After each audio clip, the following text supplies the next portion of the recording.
বাংলাদেশ ক্রিকেটকে নিষিদ্ধ করার জন্য জামায়াত আর এনসিপির প্ররোচনায় বুলবুলের আইসিসিতে চিঠি। চিন্তা করছেন?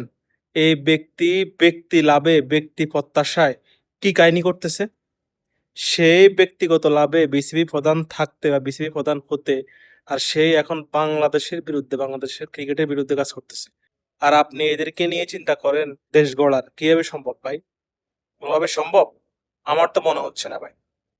এটা কোন ধরনের কথা? আপনাকে বোর্ড প্রেসিডেন্ট থেকে বাদ দেওয়ার পরে আপনি আইসিসি কে চিঠি দিচ্ছেন বাংলাদেশকে যেন আন্তর্জাতিক টুর্নামেন্ট থেকে বাংলাদেশকে যেন বাদ দিয়ে দেয়, যা বাংলাদেশকে যেন আইসিসি থেকে তহবিল না দেয়।